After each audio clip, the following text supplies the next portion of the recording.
Bienvenue, on va continuer. On vient de faire tout à l'heure un exercice dans lequel on a considéré deux droites vectorielles d'un espace vectoriel E de base IJ. On a défini analytiquement la projection P sur D parallèlement à delta, dans lequel on a appris les vecteurs engendrés par delta et delta par D et delta, et on a écrit dans la base IJ comme une projection est caractérisée par sa base et par sa direction. Une projection, la base est l'invariant et la direction c'est le noyau. Et puis on a fait un vecteur de A, un vecteur de D, d'accord, comme D c'est la base, donc égal à ce vecteur. Ici un vecteur de delta, comme delta est la direction, d'accord, ce vecteur est égal à vecteur nul comme étant le noyau. Et bien, maintenant on va faire une autre façon et rapidement, plus facile, d'accord, pour vous permettre aux examens d'aller plus vite et vous allez trouver le même résultat. Qu'est-ce que nous allons faire? Eh bien, un vecteur U de E, un vecteur U de E s'écrit de manière unique comme étant un vecteur de D, d'accord, plus un vecteur de la direction delta. Mais ce que vous voulez d'abord, vous devriez comprendre, c'est que ici, P de U égale à U de delta, ce sera U', n'est-ce pas, si l'on veut trouver l'expression analytique. D'accord? Avec, bien entendu, U de coordonnées x, y et U' de coordonnées x', y'. Eh bien, un vecteur U de D sera collinéaire au vecteur engendré par D. Eh bien, si A, par exemple, A de coordonnées moins 1, 1, d'accord, le vecteur engendré par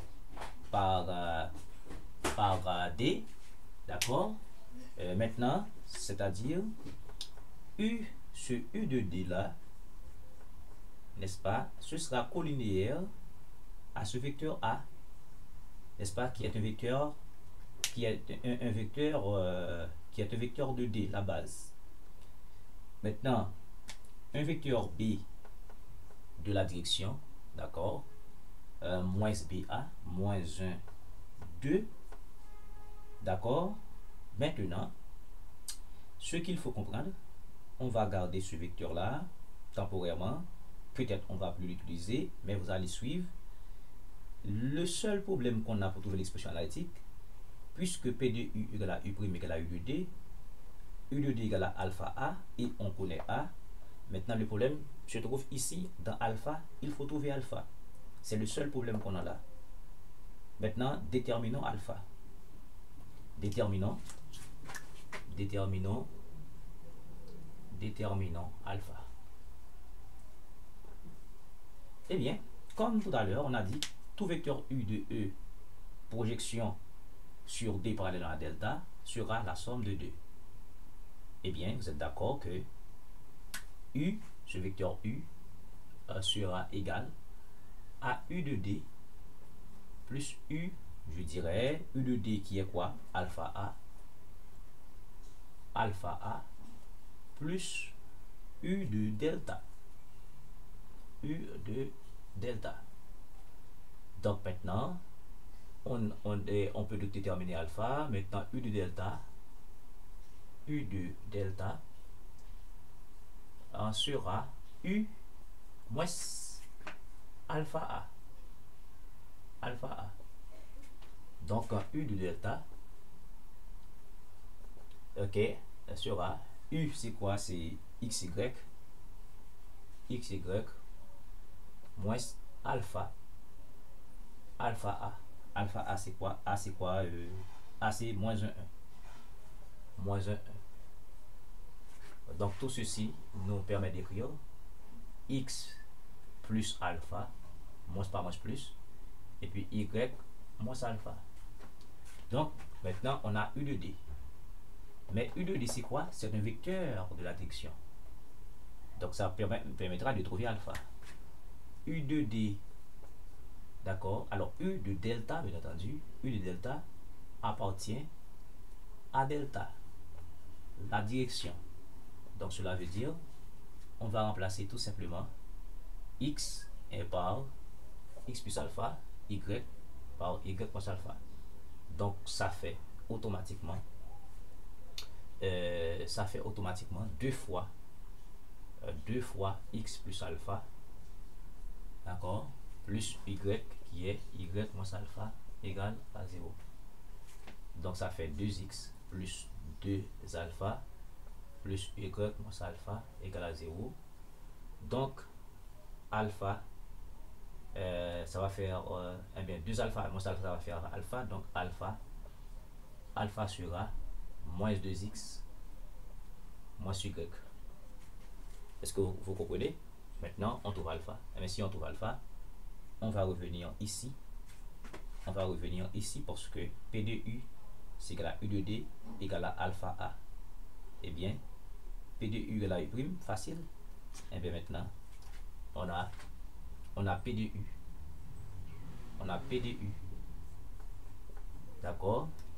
On a P de U qui est égal. Alpha, c'est quoi? C'est moins 2x moins y par A. D'accord? Par A. A, c'était quoi? A, c'était moins 1. Moins 1. Donc, ce qui fait ici, moins 1 par tout ça, c'est un réel. Hein? C'est un réel alpha. C'est un réel par un couple. Donc, le réel par chaque élément du couple. Ça va faire 2x plus y. Et tout ceci par 1, ça va faire moins 2x moins y. Or, PDU c'est quoi? C'est U'. D'accord? PDU c'est U'. Donc ça veut dire, ici on va avoir x', y'. D'où, ça veut dire, on va avoir x' égale, x' sera égal à 2x plus y. Et y' sera moins 2x moins y. Donc, chose qu'on avait trouvée, d'accord, précédemment dans un exercice. Dans ce même exercice, on a résolu. D'accord? Qu'est-ce qu'on avait fait? On a écrit les vecteurs de D, delta, respectivement dans la base IJ, et on a pris les images respectivement selon que le vecteur est dans la base qui est l'invariant, P de A égale à A, etc. Et on a résolu une équation à deux inconnues. Maintenant, on a passé maintenant ici sans équation à deux inconnues pour trouver le même résultat. Donc ici, c'est plus rapide et plus évident. D'accord? On a moins de calculs à faire, mais il faut comprendre. Il faut comprendre quoi? Il faut comprendre qu'on a projeté un vecteur sur une droite vectorielle. Donc la droite sur laquelle on a projeté, on a fait la projection, s'appelle base. C'est l'invariant. Et bien l'image de U sera un vecteur de la base, d'accord, sur le sous-espace vectoriel. Maintenant ici, puisque c'est l'expression analytique qu'on veut, et bien P de U sera U'. Donc U' sera U de D. Donc maintenant U de D ici, nous disons que c'est collinéaire à tout vecteur de D ici. Et nous prenons un vecteur, n'est-ce pas, directeur. Le vecteur engendré par D, c'est ici, c'est moins 1. Et puis on a fait des astuces et on a trouvé rapidement l'expression analytique. C'est évident. Maintenant, je viens de résoudre le problème, n'est-ce pas, de deux façons. Une projection vectorielle, je vais revenir pour faire une symétrie vectorielle et faire le lien entre une symétrie et une projection vectorielle. Ne partez pas, abonnez-vous. Merci beaucoup.